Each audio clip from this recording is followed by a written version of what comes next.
3 Chapter 3, Gifts and Enlightenment. Chapter 3, Gifts and Enlightenment. Click, bang. The sound of opening and closing doors resounded one after another. Giyu returned home and instinctively glanced at the shoe cabinet beside the entrance. 5 pairs of slippers, 1 pair missing. Meant that no one was home. That's great. No one will disturb me while I cook.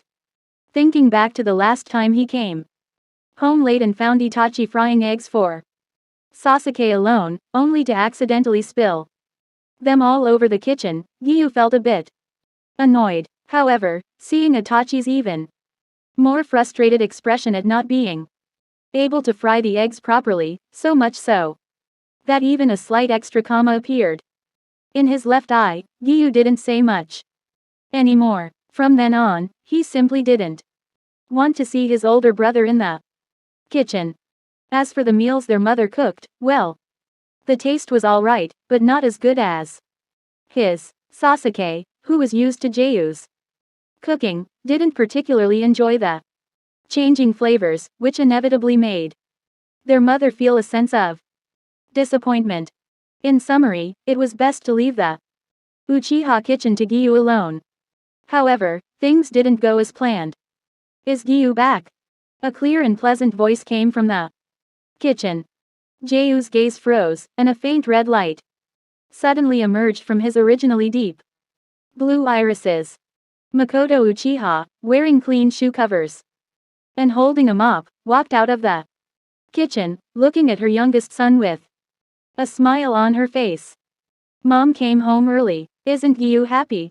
Since Giyu took over all the household chores and even Fugaku's stern dissuasion proved ineffective, Makoto found herself with nothing to do and decided to go back to teaching the students who graduated from the Ninja Academy.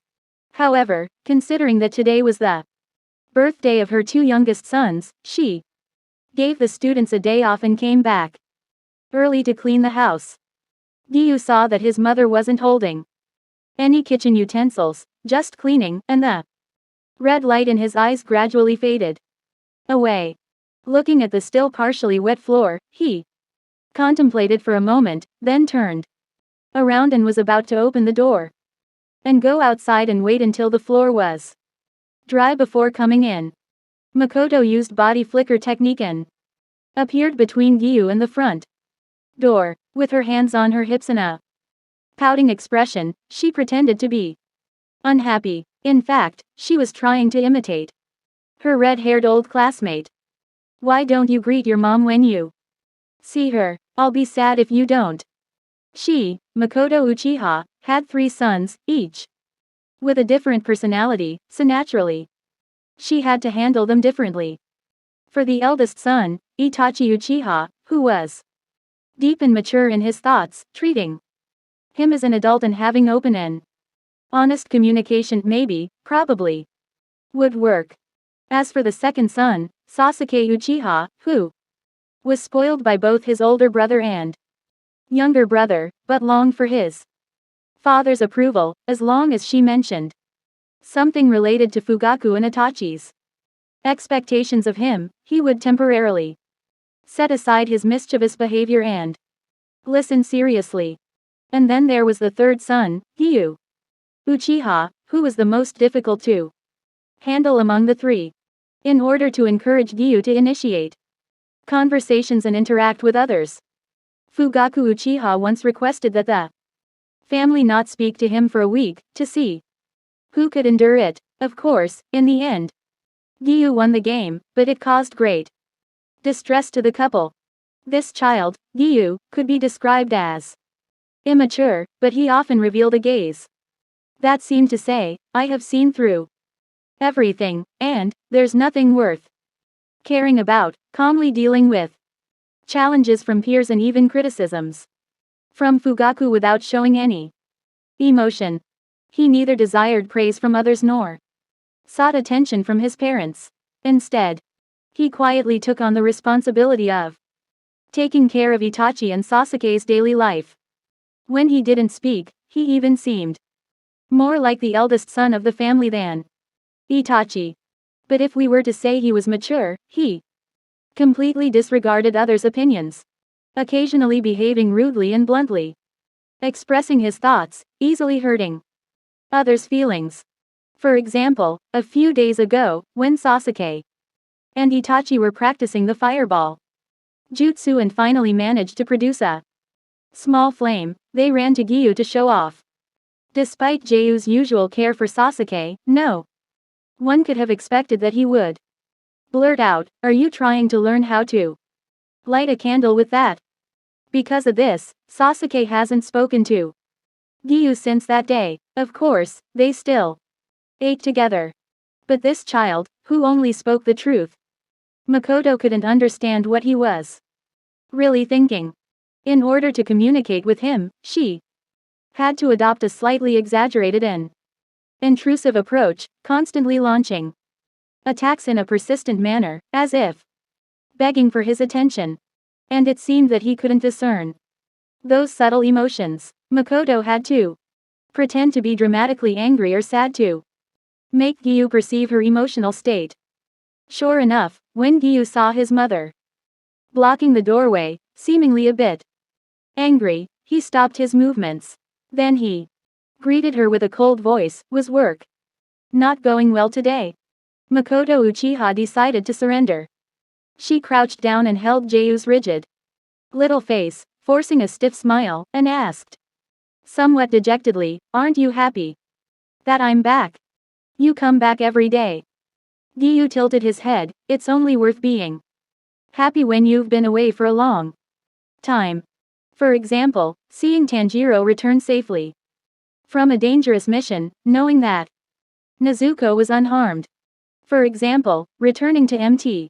Sagiri and seeing smoke rising from Master Rengoku's small house in the distance. For example, when had a premonition that he was going to die, and when he passed by the Kamado family, and overheard them argue with their neighbors about whether demons really exist in the world. It seemed like he could still live for some time, knowing that everyone could lose their lives at any moment, but still surviving. That's what's worth being happy about. I admit defeat." Makoto Uchiha lowered her head. This is an action she would never do in front of Itachi and Sasuke.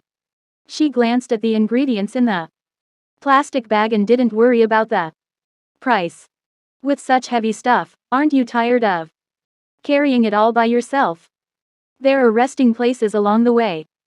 Giyu said that is whenever he encountered that blonde guy, the Hyuga family's young lady, and Kakashi, he would temporarily put down what he was holding.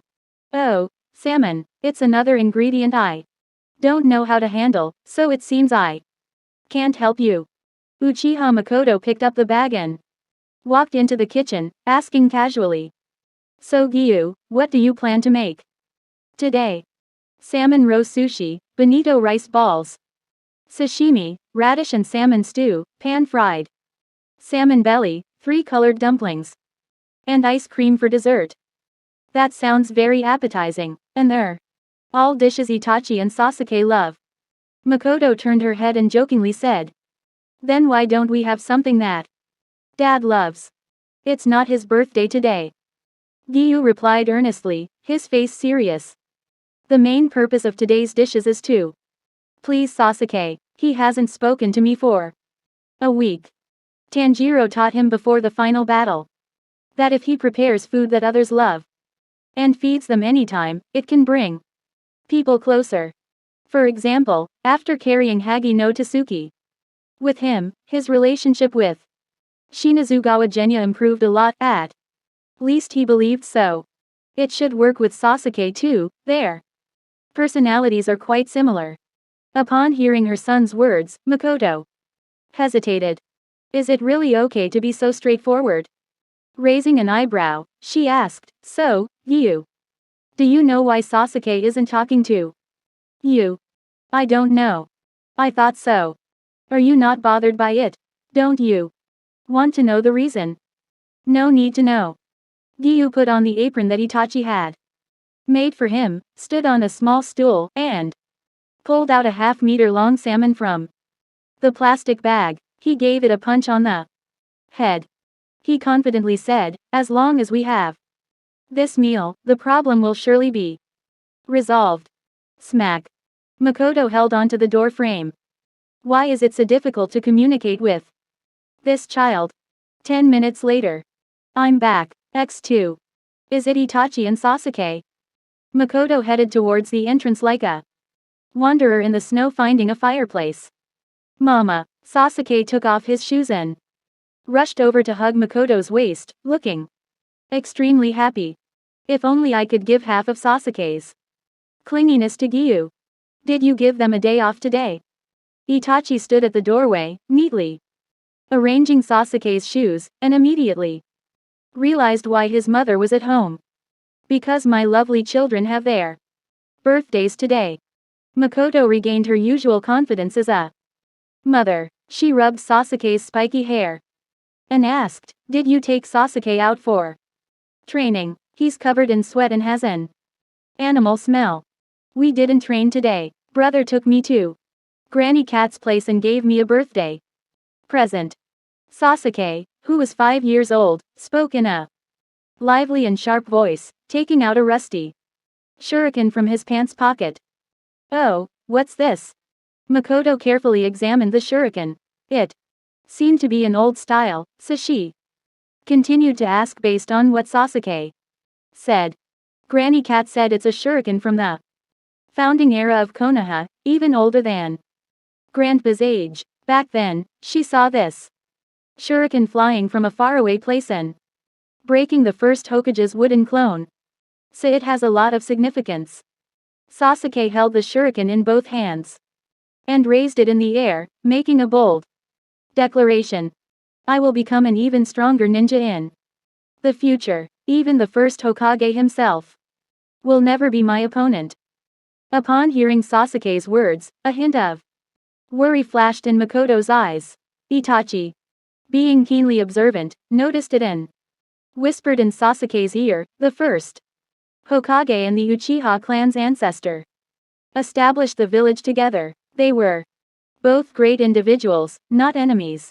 In the future, don't disrespect the Hokage-sama. Outside, Uchiha Makoto also nodded. Sasuke, listen to your brother's words, understood? I know. Sasuke pouted, slightly unhappy, but still agreed, even though his brother's words were different from what other kids his age would say. Sasuke chose to believe in his brother. After correcting Sasuke's mistake, Itachi Uchiha looked toward the direction of the kitchen and said, Giyu, are you cooking today? It's his birthday, so maybe I should do it instead. Dang. A loud noise came from the kitchen, startling Sasuke. What happened, Giyu? Makoto asked. The knife fell on the floor. Jeyu's voice sounded calm and serene. Be careful, okay? Although Giyu had been cooking for 2 years, Makoto still felt somewhat uneasy about him handling tasks, especially deboning salmon. Even professional chefs could accidentally cut themselves. She glanced at Sasuke, who had been wearing a sour expression since hearing Jeyu's voice, and smiled faintly. Sasuke, why don't you go take a bath with mom? Nah. Sasuke shook his head without hesitation. I want to take a bath with my brother. Makoto gave her eldest son a meaningful look, then nodded her chin towards the kitchen. He understood instantly. Mom came home early specifically to do something for you guys. Itachi Uchiha ruffled Sasuke's hair and lightly tapped his forehead with a finger. Don't make her sad, okay? With that, he added, if Sasuke behaves, I can continue practicing the great fireball with you tomorrow. Deal. Sasuke happily almost jumped up and then turned to his mother. I'll go take off my dirty clothes first. After saying that, he rushed towards the second floor, deliberately letting out a loud HMPH as he passed by the kitchen. Seeing that Giyu didn't turn to look at him, he ran even faster. Well then, I'll leave Giyu to you. After making a gesture to Itachi, Makoto went to the bathroom to run the water. Itachi stood at the kitchen door for a moment, seemingly preparing himself mentally. In the instant he stepped into the kitchen, Uchiha Giyu turned around with a knife in hand and casually threw the deboned salmon bones into an iron basin, making a clanging sound. "What are you doing?" Jeyu's tone carried a hint of caution. "Could it be that he wants to help me with cooking?" The pan that Itachi had used to fry eggs last time was no longer usable, so Giyu took it and used it as a milk bowl for stray cats on the street. "Happy birthday, Giyu." Itachi walked straight towards him. His smile was not as obvious as Makoto and Shisui's, just a faint curve. "Sasuke really likes the gift I gave him. I'm just not sure how you'll react after receiving yours, so I'm a bit nervous." That wasn't a lie. Even though Itachi held Giyu as a child, he had trouble understanding him from a very young age. For example, Itachi knew all of Sasuke's likes and dislikes very clearly, but when it came to Giyu, it was like a bottomless lake for him. Others believed that doing housework was Jeyu's hobby, but Itachi Uchiha felt that it was more like a duty that Giyu imposed on himself. Otherwise, there would be no need to be so meticulous and do it every day. Besides, there were many other peculiarities about Giyu. For instance, a month ago on a certain day, when he accompanied Giyu to buy groceries, they passed by a shinobi tool shop where a ninja from the village, Hayate Gecko, was selecting a shinobi sword. The sound he made when drawing the sword caught Jeyu's attention. Itachi still couldn't forget the expression on Jeyu's face when he looked at that sword, after Hayate Gecko covered it with chakra and dyed it. His eyes flashed with a light brighter than a blade, and his entire face transformed from cold and stern to tranquil and gentle, as if the lifeless stillness of a mirror-like lake had been ruffled by a warm breeze.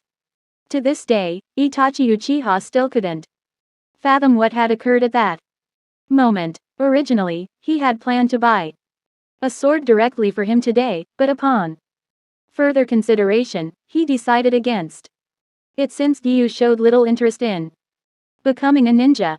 Shaking his head lightly to dispel his doubts, Itachi Uchiha reached into his pocket and pulled out an 8 cm wide photo frame, handing it to Giyu. Giyu directed his gaze towards it, and his eyes instantly fixated on the image, unable to look away for a long time. "This is a specimen of an ancient phoenix tail butterfly," Itachi Uchiha explained slowly, unable to discern Jeyu's emotions. "It was discovered by scholars from the land of snow, deep within the icy plains, using ice release ninjutsu to extract it. I don't know much about butterflies myself, but the kunoichi from the Aburame clan who sold it to me said that this rare blue-purple phoenix tail butterfly looks beautiful in the sunlight, but it carries a deadly poison capable of toppling an elephant. Unfortunately, it is already extinct." Giyu put down the kitchen knife and wiped his hands on his apron. Hesitantly, he accepted the specimen, his deep gaze filled with layers of ripples. In his eyes, it wasn't just a butterfly, but 9 distinct silhouettes overlapping. "Why would you give me this?" It was the most unexpected gift for Giyu. "Because the only things I can be certain you would like are wisteria flowers and butterflies." Young Itachi blushed shyly. "I love seeing the expression on your face when you encounter a wisteria tree and find butterflies chasing each other. It's like a stone statue suddenly coming to life. If Mom and Dad could see it, they would probably feel the same." "So, Giyu, what do you think of this gift?"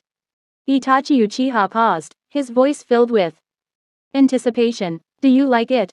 In the past, Jeyu's reactions always caught him off guard. His biggest concern was that Giyu would react like last year, returning the same steel shuriken that he had given to Sasuke, and saying, "I'm different from Sasuke." For someone infatuated with his little brother, that would be a nightmare. An extinct butterfly, you say?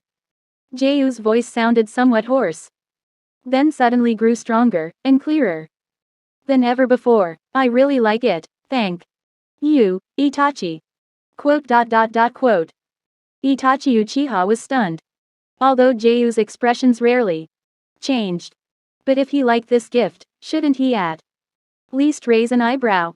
Why did he look as if all his strength had been suddenly drained, even more downcast than usual, as if recalling something dreadful? If Itachi hadn't been aware that Giyu couldn't lie, he would have thought he was feigning his liking for the gift just to comfort him. Giyu placed the specimen on the windowsill directly in front of him in the kitchen, then lowered his head as if no one was around, silently picked up the kitchen knife, and began preparing the ingredients. His thoughts had drifted elsewhere without his realization. Itachi Uchiha sensed that now wasn't the time to speak, but he couldn't help but worry about Jeyu's condition. So, he took out a plastic bag and started slicing the radish. Thus, the two of them stood silently in the kitchen, without exchanging a word, yet the ingredients were being systematically transformed into a meal. Fortunately, Itachi Uchiha's mind wasn't focused on cooking, so this time, nothing unusual occurred. After a full hour, Giyu placed the sliced radish and pan-fried salmon into the stew pot, lit the gas stove's flame, and ignited a fire. A strange voice echoed in his mind. Spending 1 hour in close proximity with Itachi Uchiha. Flame breathing. Analysis completion rate plus 0.02%, current completion rate 20.02%. Upon completion and achieving an average level of flame breathing, you can resurrect Flame Pillar Rengoku. Kyojuro. Giyu widened his eyes abruptly, with intense red light shimmering within them, catching Itachi Uchiha's attention.